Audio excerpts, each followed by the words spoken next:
Welcome to Inspiration and Transformation from the Banks of the Ganga with Sadhvi Bhagawati Saraswati, an American sannyasi living at the Parmarth Niketan ashram in Rishikesh, India. Sadhvi is president of the Divine Shakti Foundation, a charitable organization bringing education, vocational training, upliftment, and empowerment programs to women and children. Sadhvi is also Secretary General of the Global Interfaith Wash Alliance and Director of the world-famous International Yoga Festival. Join the musings of an American sannyasi as Sadhvi shares the wisdom and teachings of her guru, His Holiness Pujya Swami Chidanand Saraswatiji. Welcome everyone to Inspiration and Transformation from the holy banks of the sacred Ganga River in the land of Rishikesh, India. We have an expectation that people around us, our loved ones, our neighbors, we have an expectation, for example, that our neighbor is not going to fire a cannon into our living room. If we didn't have that expectation, it would be very difficult to sit down for a peaceful dinner. If you could not expect that the neighbor was not going to fire a cannon in your living room, it'd be hard to sit for dinner. If we didn't expect that our loved ones were going to still be in their beds in the morning when we woke up, that our house was still going to be standing, that the stock market won't have plummeted, that there won't be a huge earthquake or a huge fire, how could we fall asleep at night? If we don't have expectations of our family members, it's very difficult to trust. If I tell you a secret, if I say to Shefali, okay, I'm gonna tell you a secret because I love you and I trust you, I have to have an expectation that she's not going to go out and print that on the cover of next week's Garvi Gujarat. Right? If I don't have that expectation, I'm not going to tell her my secret. So living in our lives, we have to have expectations. The problem is that simply having them does not guarantee that they're going to be fulfilled. There are some mornings we wake up and our loved ones are no longer there.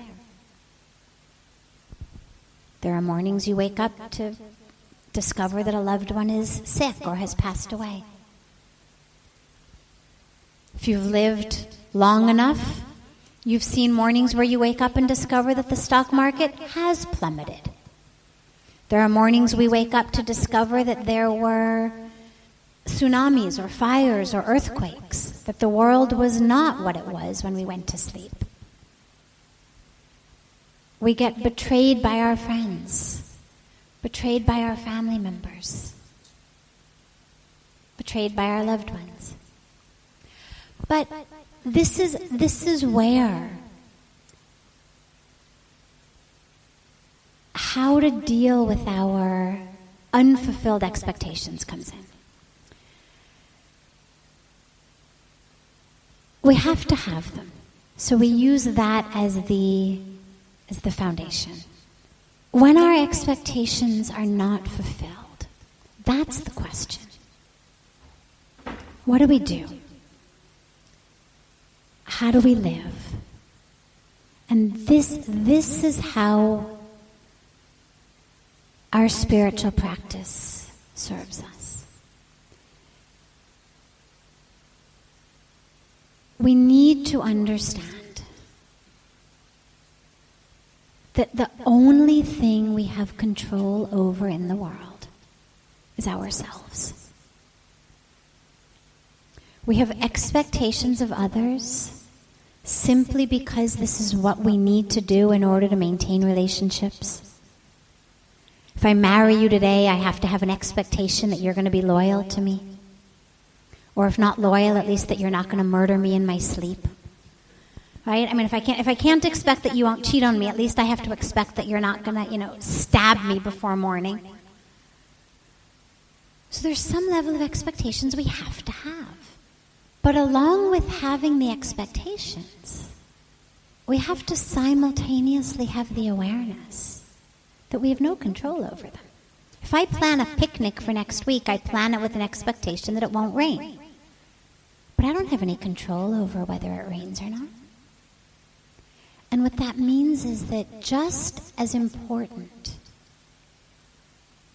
as what we may expect in our relationships is our awareness that we have no control. And that an expectation is not the same as an entitlement. I may expect you not to cheat on me. Doesn't mean I'm entitled to you not cheating on me. I may expect that the sky doesn't fall, or that there's no earthquake, or that there's no fire. Doesn't mean I'm entitled to not having a fire. There's a whole universe. We spoke last night briefly about karma. There's a whole universe and all sorts of karma at play. So many different factors, so many different people that are all interwoven into a tapestry that we call the present moment. I don't have an entitlement to have my expectations fulfilled. And so what we need to hold on to is the knowledge that we have no control over anyone and anything except ourselves, which means that what our focus needs to be on is how do I handle it when my expectations are not fulfilled? And this is true whether my expectation is that my kid's going to clean up her room,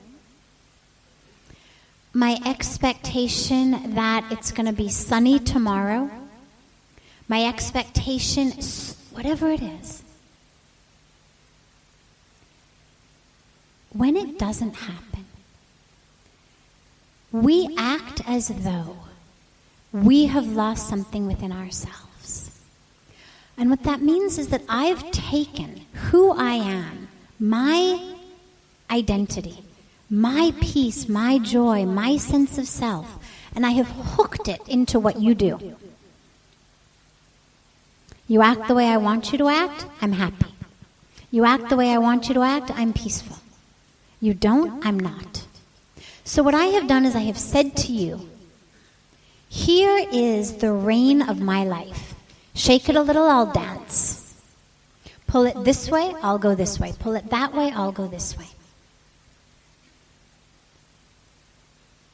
Do what I want you to do, I'm up.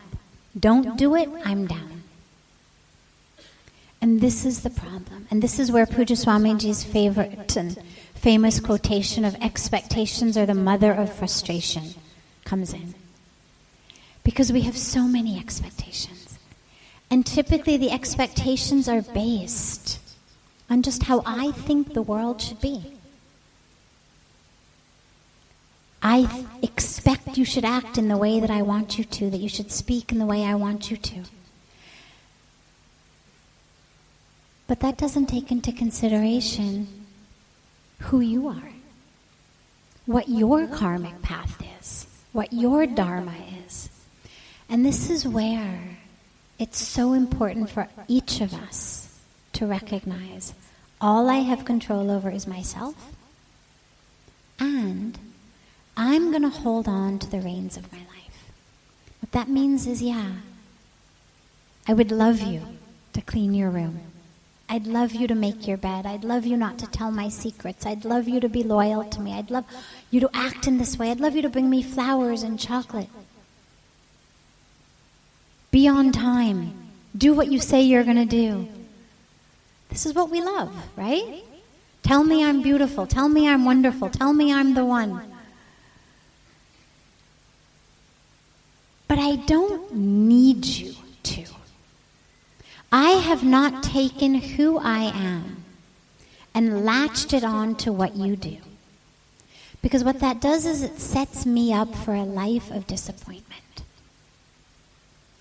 It means I'm only able to feel worthy, to feel happy, to feel peaceful if my teachers or my employers or my friends give me a gold star, give me an A, tell me that what I did was wonderful, give me the raise, give me the promotion, give me whatever it is I'm looking for, then I feel worthy. And if not, I don't. And that's just cutting ourselves short. That's saying that somehow God has given you control over how I should feel. Think for a moment. Going back to my example of telling Shefali my secret that she publishes on the cover of Garvi Gujarat, right? Let's say I tell her something. Full trust. She publishes it. Now, who made the mistake? She did.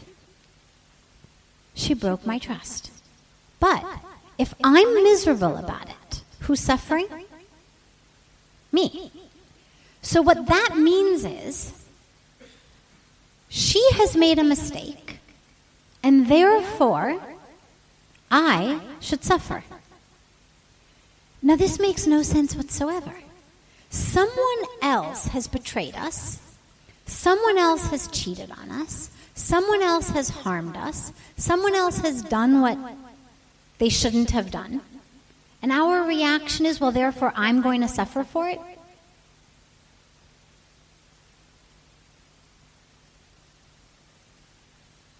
We are not meant to suffer for the mistakes that other people make. Yes, of course, sure, it happens. We love people. Doesn't mean that we build walls between us. But what it means is we recognize that the mistake was made by someone else. And our own connection, our own peace, is not dependent on the outer world, is not dependent on what they do. Expectations and happiness within ourselves. So in addition to having expectations of the world outside, we also have expectations for our own selves. How I should act, how I should be. And when we don't fulfill those, obviously we also feel upset. But this becomes a slightly different situation, because where do we develop the expectations we have for ourselves? Many of us develop them based not necessarily on who we are, but who we think we should be. Or we have expectations for ourselves based on what society or the culture says we should be. So, for example, in India, one of the things that I share so frequently is an aspect of this culture that I find very difficult, which is the emphasis on the value of being fair-skinned.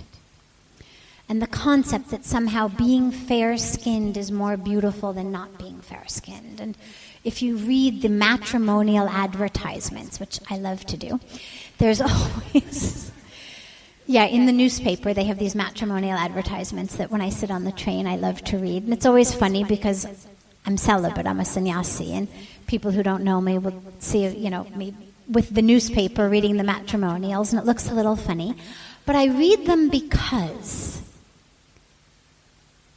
I'm waiting to find a matrimonial that doesn't say fair-skinned beauty. And I have yet to find one. Now, every single person in this nation is not fair-skinned. There's a whole spectrum. Not every person in any nation is fair-skinned. Not everyone in Sweden is fair-skinned.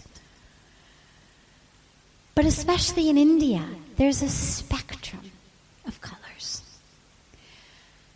But if we have an expectation that says beauty is fair, all of those who are not as fair as they think they should be, who are not as fair as the photoshopped girls in the magazines or on billboards, what they feel is miserable.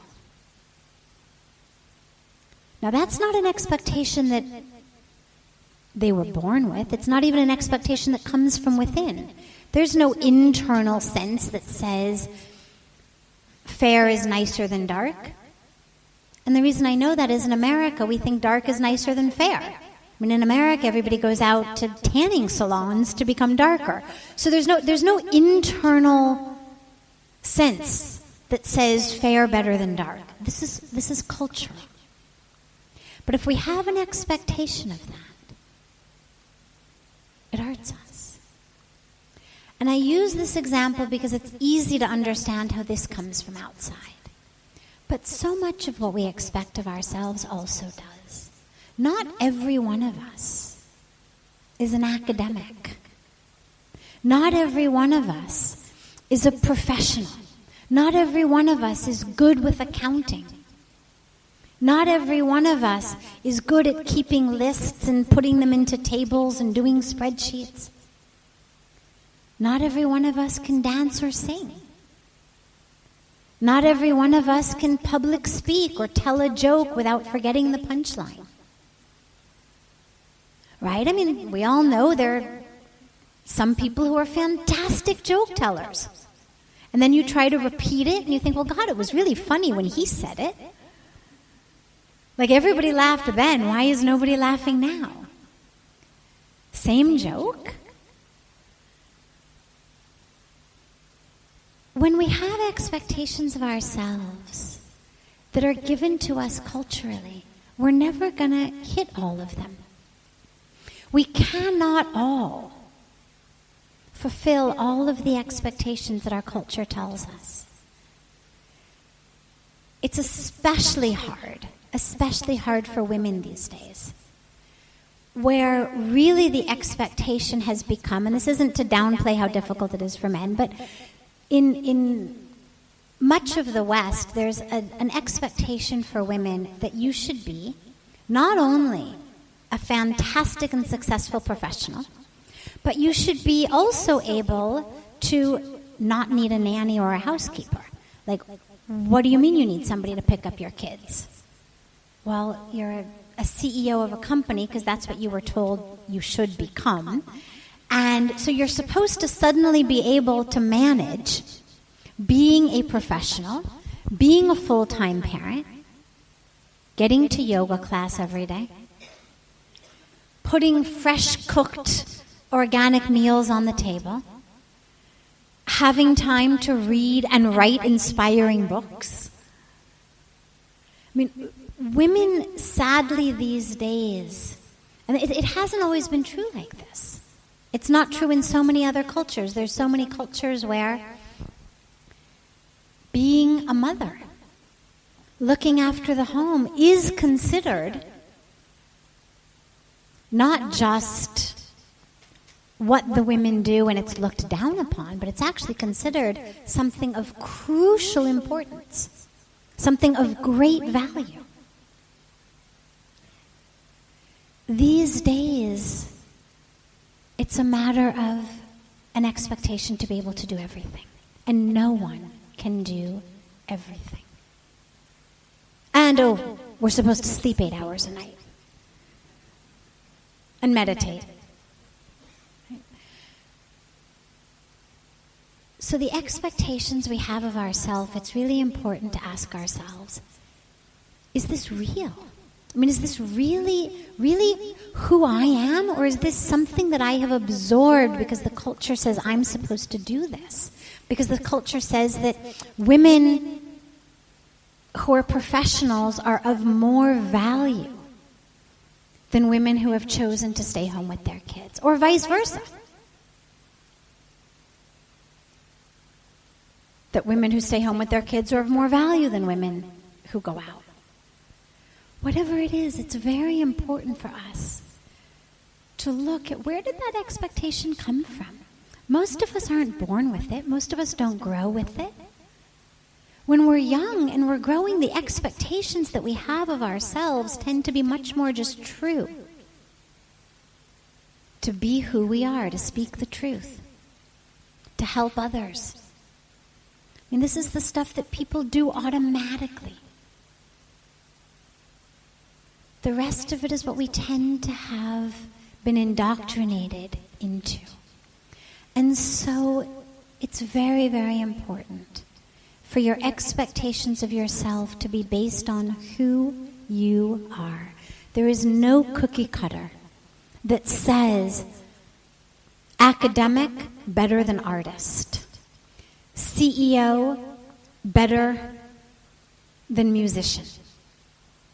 Sure, it's wonderful. The world needs professionals, the world needs academics, but the world also needs artists and musicians and chefs and so many other things. What the world needs. It's a beautiful quotation. I'm going to mess it up because I don't remember it exactly. But there's a beautiful quotation that says something like, don't ask what the world needs and become that. Rather, ask yourself, what makes you come alive? And do that. Because what the world needs are people who are alive. And most of us instead focus on what we're told the world needs, what we're told we should do. My mother, I'll give you a personal story. My mother, when she graduated, after getting her master's in education, she wanted to go to the Peace Corps. She wanted to go and spend 2 years in the Peace Corps. Her father, my grandfather, wouldn't let her because he told her that if she did, all of the good men would be gone by the time she got back. Now, I share that story because, yeah, we laugh. I mean, it sounds crazy. But that's an example I know personally because it's my mother. But how many of us miss incredible chances in our life to really walk through a door that could open itself into who knows what direction to fulfill us? Because we're scared. Because it doesn't fulfill the expectation that we have put on ourselves. So the only thing we need to expect of ourselves is to be the fullest, the most sincere and complete version of who we are that we can. And to use every minute and every moment to unfold that. Through our work, yes, of course.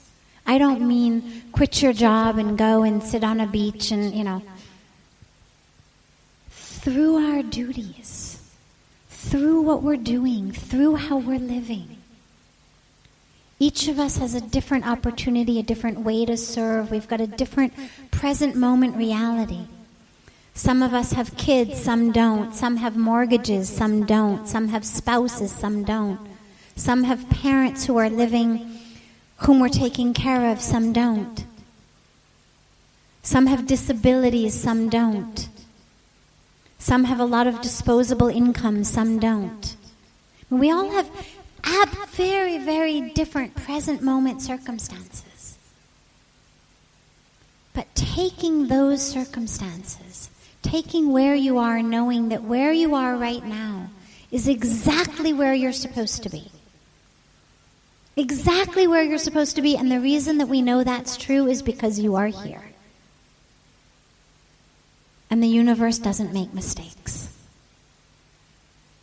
So never waste a moment of your life. Never waste a moment trying to think about rewinding history. First of all, it's futile and you can't. Second of all, the universe doesn't make mistakes. Where you are right now is exactly where you're supposed to be.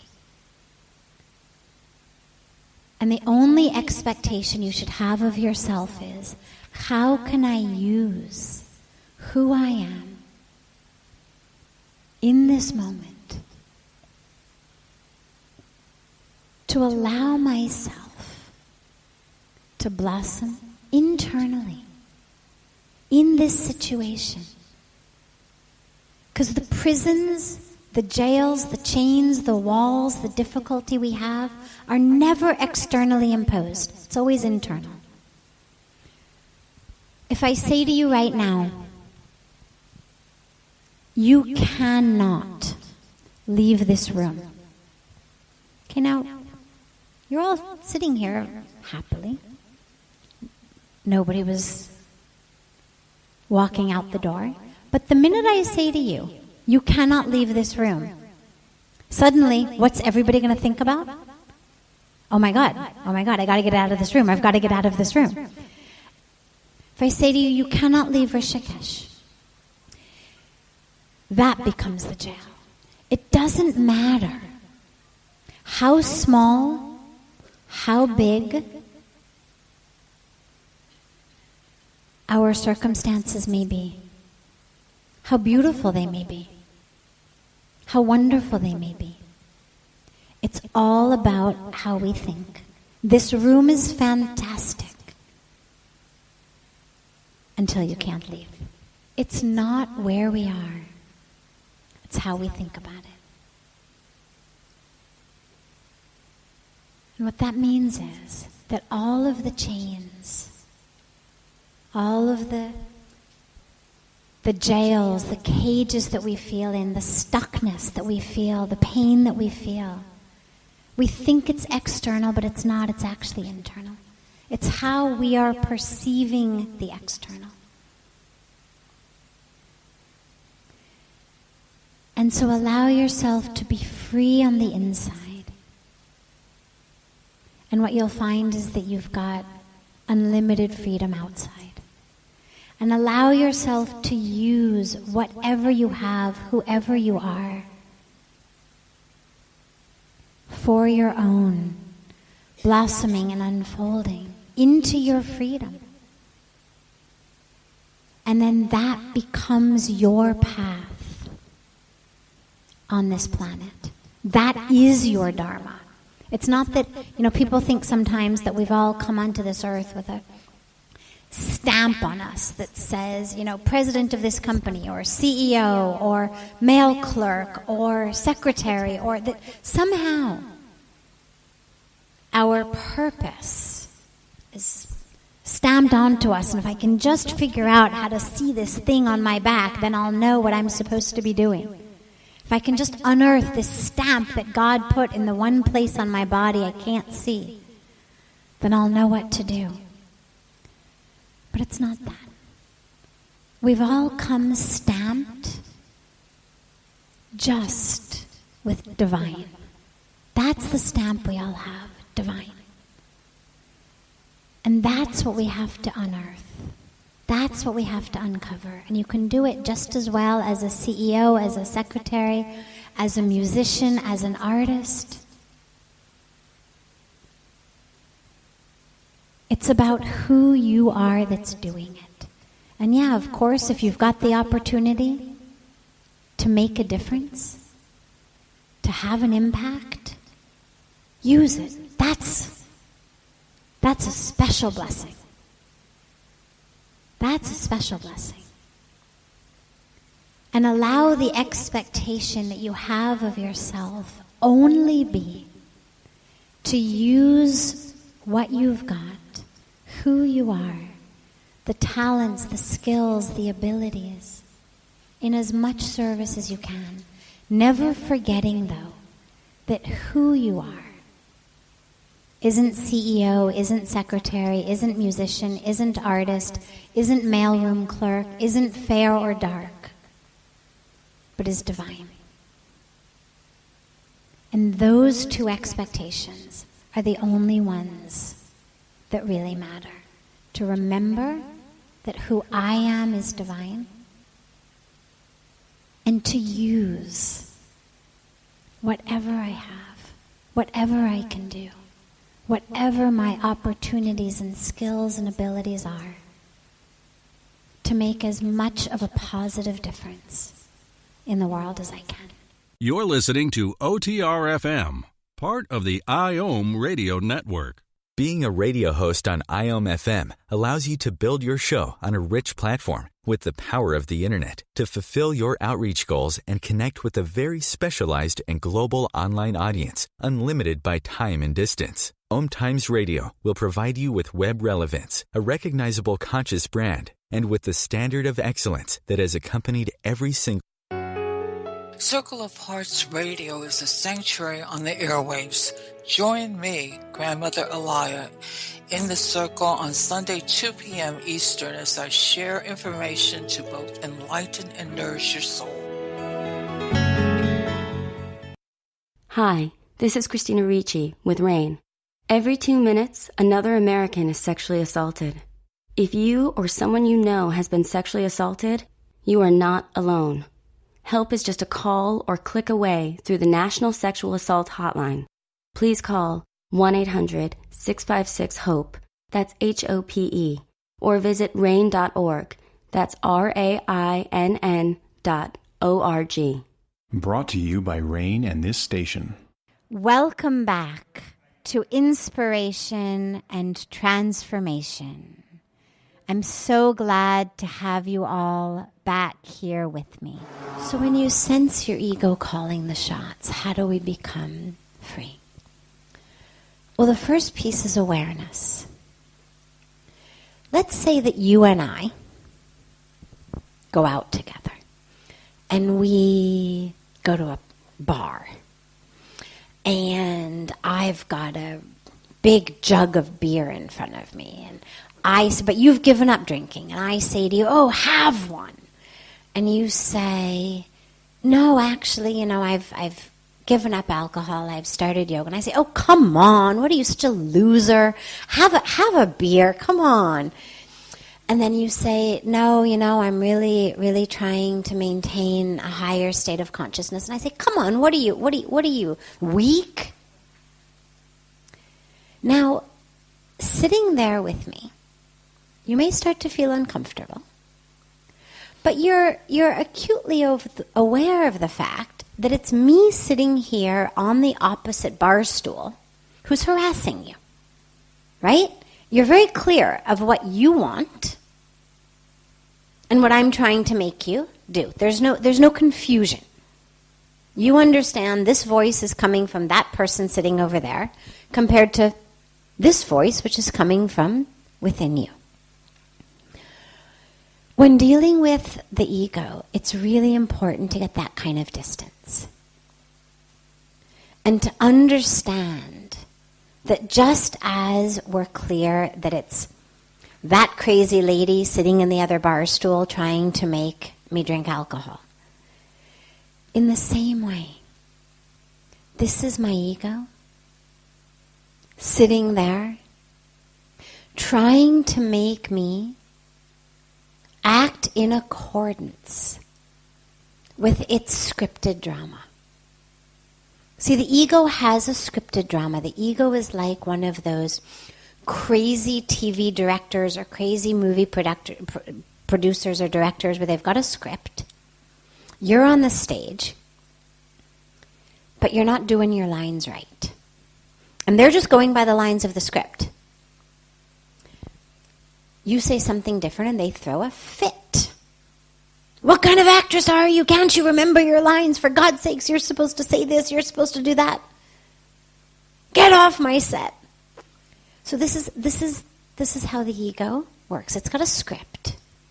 And the script for each of us is slightly different. But we've all got our stories, our dramas. The script is based on the dramas of our life. We're victims, we're perpetrators, we're worthy, we're worthless. Everybody loves us, everybody hates us. We're the most important person in the world, we're the stupidest, worst person in the world. We're light, we're dark. We've got our stories, and we've got our stories of how things should be. Here's how people should operate. Here's how they should speak. Here's how they should act. Particularly, here's how they should speak and act toward me. So the ego's got this script of the drama. And you are, until you become aware and conscious, essentially the employee of the ego. It's calling all the shots. Dance here, say this here, slap this one, hug that one, drink this. It's calling the shots. So that first step is the awareness that there is this existence within me, separate from my truth. Just like the crazy lady on the bar stool, just like the crazy director, trying to get me to say its lines. And the more emotional, psychological, spiritual distance you can create, in that space, you end up realizing you have a choice. Pujya Swamiji speaks frequently about the space between a thought and an action. So you say something to me, I get angry. My thought is, who the hell does she think she is?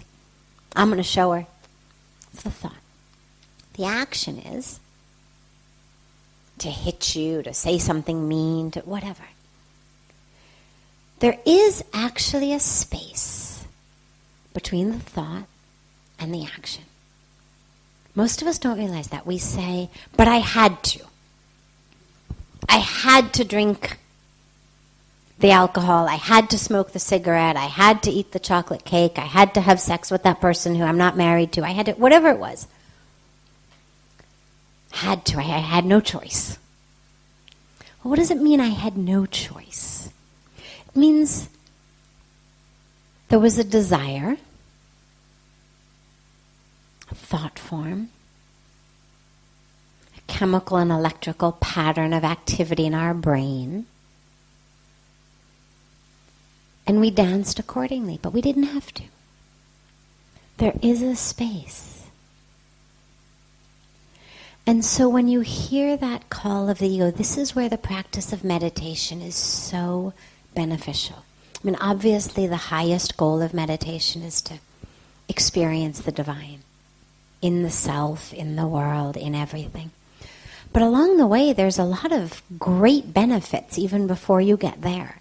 And one of the great benefits is, mostly when we sit for meditation, we really try not to move. There's even some particular meditation practices where you're forbidden from moving. No, you can't change the cross of your legs. No, you can't scratch your nose. And while it may sound, draconian on some levels, what it teaches you is, look, the body is screaming for me to scratch my nose. The body is screaming for me to change the cross of my leg. I didn't do it. And I'm still here. I haven't dissolved into nothingness. I haven't exploded. Because most of us think, oh my God, if I don't scratch that itch, literal or metaphoric, I'm going to die. Like I had to eat the cake. I had to take the drugs. I had to have the sex. I had to do this. I had to do that, whatever our thing is. I had to have the temper tantrum.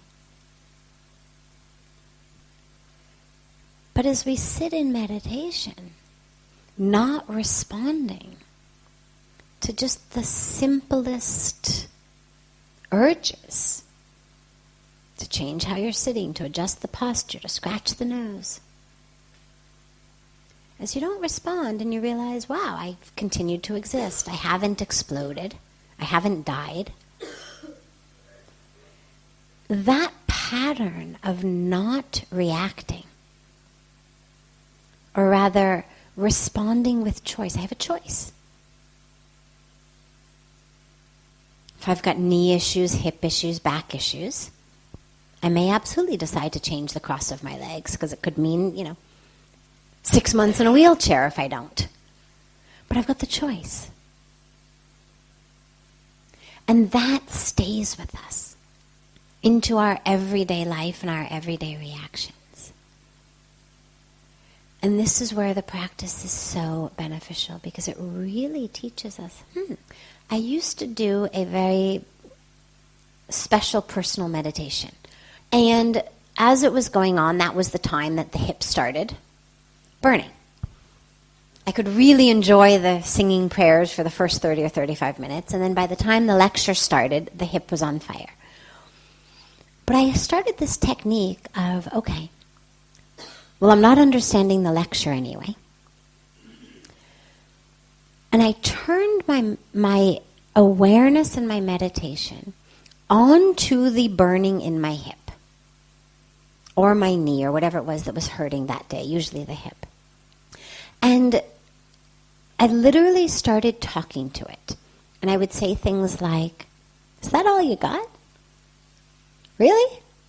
Like, that's the best you can do? Come on, I can take that. And I would sort of taunt it in this funny sort of way. And what I discovered was, the more I did that, actually the more the pain dissipated. Because half of pain is the emotional component. Only one part of pain is the actual physical component. The other part is the emotional component. Oh my God, my hip is going to be ruined forever. Oh my God, I'm going to need a hip replacement. Oh my God, I'll probably not be able to walk when I stand up from here. Oh my God. So that goes on. But the minute I turned it around, come on, give me your best shot. Get a little hotter. And I would play with it.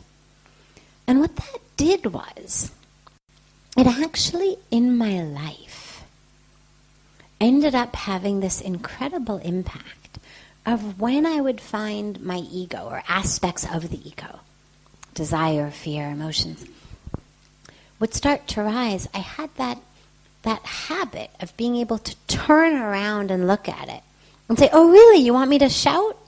Come on, how badly do you want me to shout? Or the ego would say something, you want me to feel miserable? Come on, you gotta give me a little bit more than that for me to feel miserable. And what you realize is, wow, I can have all of these impulses, physical impulses, emotional impulses, and I cannot respond to them, not act according to what they want. And I don't actually dissolve into thin air. I don't actually explode. I don't actually die. And it gives you that choice. So as you find that the ego is calling the shots, turn around and look at it. Excuse me. Thank you. It's 5 o'clock. You can go home now. Punch your time clock on the way out. A sense of humor is a great, great ally on the psychological path and the spiritual path as well, because we're human and we've got so many things, so many different arms of the ego. And if we feel miserable about it, then that just makes us even more a slave to the ego. But being able to kind of laugh at the self. You've got to really be able to see it in order to laugh at it. You can't make a joke about something if you're not able to see it. So you've got to clearly be able to see the self. And then you end up addressing it. And slowly, slowly, slowly what you find is, so I was saying that the ego is there. But it's not calling the shots. There's a power in you that's much stronger than the ego,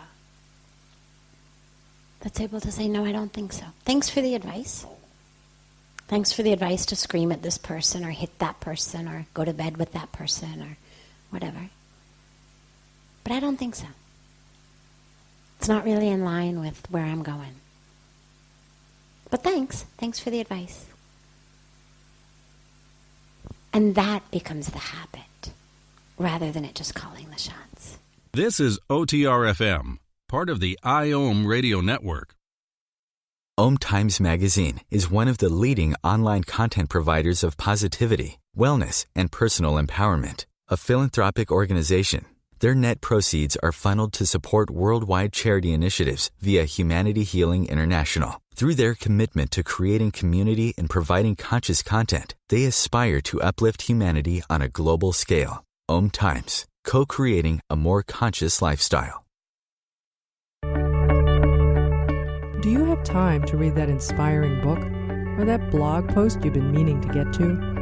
In your busy world, how do you improve yourself and keep your life going? I'm Lisa Kay, and my Between Heaven and Earth radio show can transform your life just by listening. Be uplifted with inspiring topics, positive stories, and ideas that really work.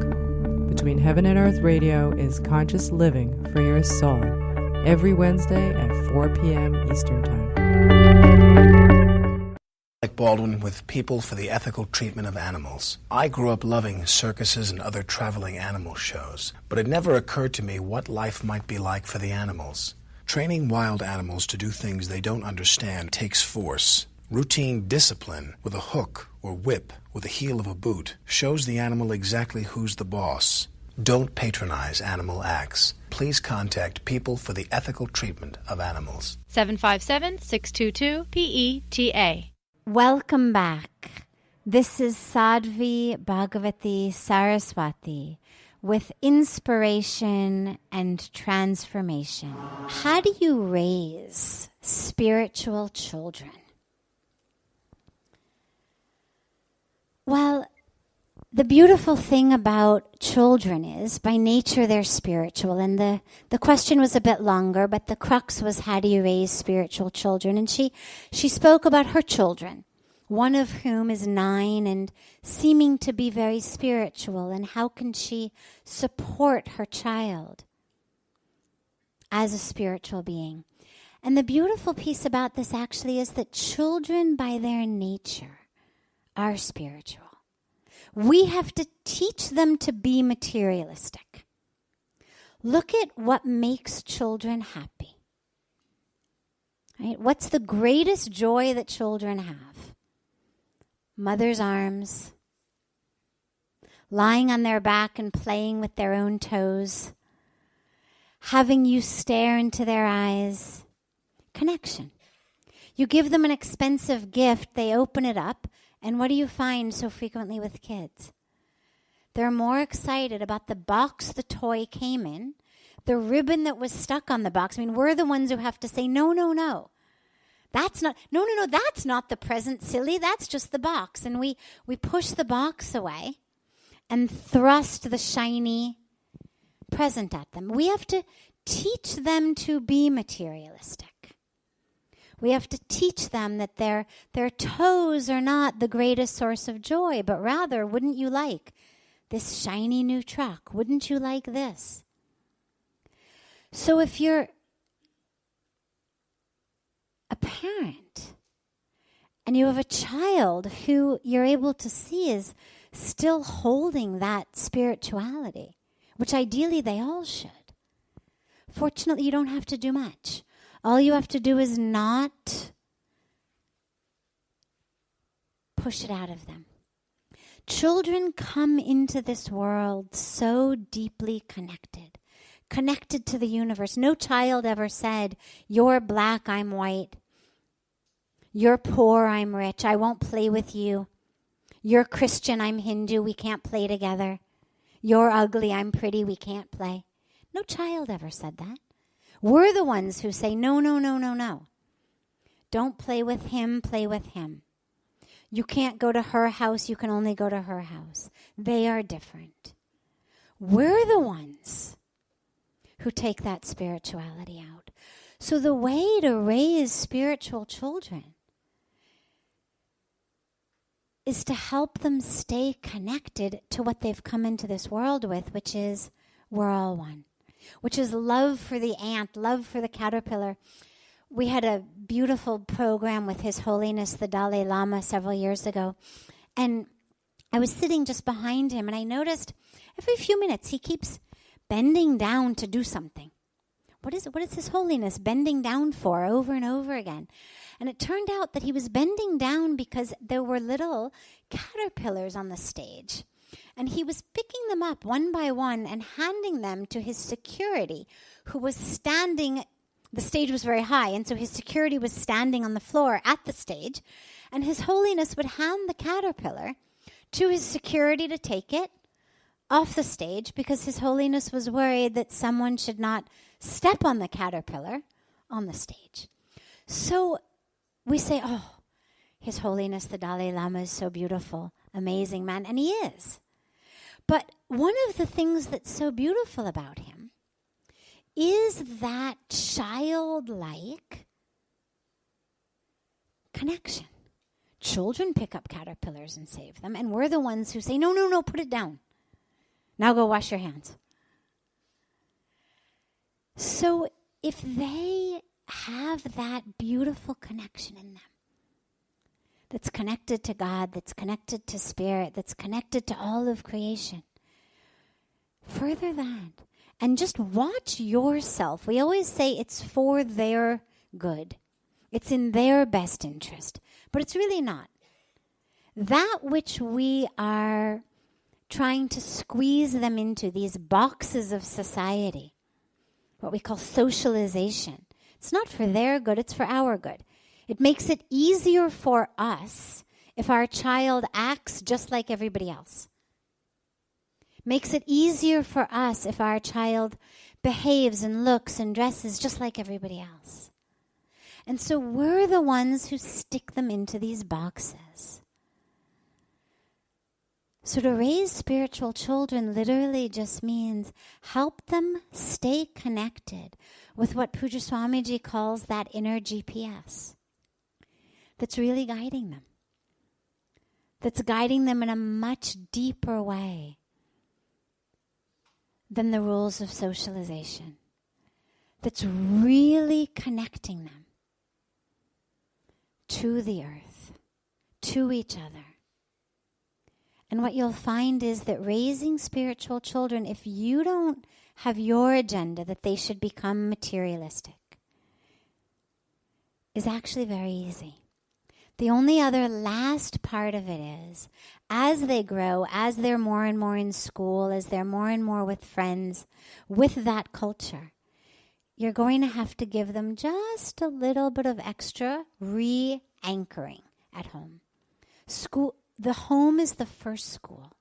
The home is where we really get the foundation for our life. But as they grow, as they get a little bit more indoctrinated by society, by their friends, by TV commercials, by the jingles, when they come home, we're going to just have to re-anchor them. And what anchors them is how we behave. You cannot raise spiritual children and then spend your life being a materialist. We cannot talk about why are our children not spiritual when we're the ones then, while they're sitting in the car, while they're in their room, saying, oh my God, did you see what she was wearing? My God, did he get fat? What is she doing with that haircut? What is she thinking? My God, she wore that same sari last week. Does she not have any other clothes? So we have these types of conversations. We have this type of gossip. And then we wonder what's gone wrong with our children. So it's very important for us to raise spiritual children. We have to raise our spiritual selves. I have a friend who's deeply spiritual and a very committed yogi and meditator. And when her daughter was about 5 or 6 one day, her mom walked in and the daughter was sitting at her mom's temple area. And the mom said something to her, and her daughter looked at her. She turned around and she said, "Shh, Mom, can't you see I'm meditating?" So she only knows that because she sees Mom meditate. And so children pick up how we are and what we do. So the best way to raise a child who's spiritual is be spiritual. Same way that the best way to raise a child who's honest is be honest. To raise someone with integrity, have integrity. It's not a do as I say, not as I do teaching. It's do as I do. Because that's what they do anyway. We may think they'll do as we say, not as we do, but they don't. They absorb every minute of who we are and what we're doing. So to raise them, we raise ourselves. This brings to a close this hour of inspiration and transformation.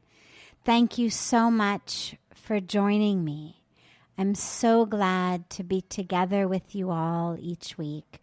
And I look forward to being together again next Thursday, same time, on OMTimes Radio.